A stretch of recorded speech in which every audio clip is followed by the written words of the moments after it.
મોબાઈલની દુનિયામાં તો ઘણાય લોકો ફાવી ગયા.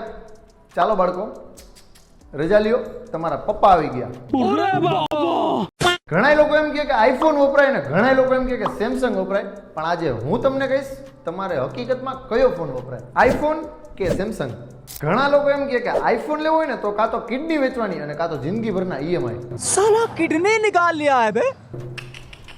કેટલું તુચ્છ લેવલનું વિચારો નહીં. અને તમને એવું થતું છે કે આવું કહેવા વાળા તમે કોણ, પણ હું જરાક મારું એવું તમને ઇન્ટ્રોડ્યુસ કરાવી દઉં. ફોન 13 ની આવી ગયો ને સેમસંગ નો ગોલ્ડ 7 પણ અમારા જેવું રૂમ નહીં હોય, લિમિટેડ સ્ટોક. તો સ્વાગત છે તમારું આપણી આ પહેલી એવી ગુજરાતી ટેકનિકલ ચેનલમાં કે શરૂઆતમાં કીધું ને ઘણાએ ફાવી ગયા પણ પપ્પા આવી ગયા. पाएगा मजा खेल का. તો હું છું દર્શન અને આજે આપણે વાત કરવાની છે એપલ અને સેમસંગના કમ્પેરિઝનની. તો પહેલા તો આપણી યુટ્યુબ ચેનલને સબસ્ક્રાઇબ કરી લ્યો. अरे हाँ भाई हाँ. આ છે દુનિયાનો ફેવરિટ આઈફોન અને આ છે અમુક લોકોનો ફેવરિટ સેમસંગ.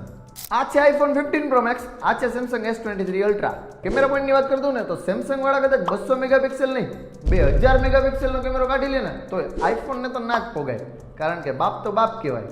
मेरा मतलब बाप बाप होता है, बेटा बेटा होता है, नहीं समझे? અને આમાંય સેમસંગમાં 100x ઝૂમિંગ કરીને તમારે શું એલિયન આરે સેલ્ફી લેવી છે. અને એપલની વાત કરું ને તો હરતો ફરતો DSLR કહેવાય. ડિસ્પ્લે અને ડિઝાઇનની વાત કરું ને તો એમાં તો સેમસંગને સલામી આપવી પડે, કારણ કે ડિઝાઇનની વાત કરું ને તો વટનો કટકો અને ડિસ્પ્લેની વાત કરું ને તો માપા સાથે મર્યાદા સાચવે ને એ જ સેમસંગ. કારણ કે આની ખાલી જે S પેન છે ને એમાં તો ઘણા ઇન્ડિયન આર્કિટેક્ચર બની ગયા. बात तो सही है. પરફોર્મન્સની વાત કરીએ ને તો ભાઈ સાહેબ આઈફોનને તો ના જ પહોંચાય, કારણ કે સેમસંગ વાળા જે સ્નેપડ્રેગન અને એક્ઝિનોસ પર અટકા છે, જ્યારે આઈફોન પાસે પોતાના બાપુજીનું પ્રોસેસર છે A18 પ્રો ચિપ.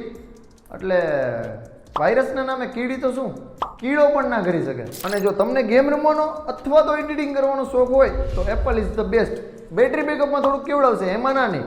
અને એમાં તો સેમસંગ ખાટી ગયું.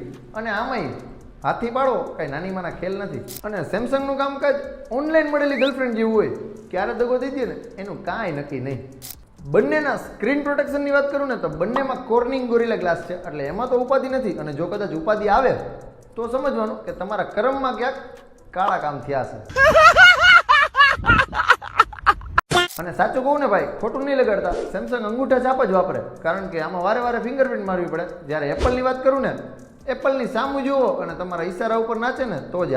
આ બધી તો હવા બહારની વાત કરતા હતા. પાણીની અંદરની વાત કરીએ ને તો સેમસંગમાં તમારું ટચ જ નહીં હાલે, જ્યારે આઈફોનમાં તમારે ગેમ રમી લેવાની છૂટ.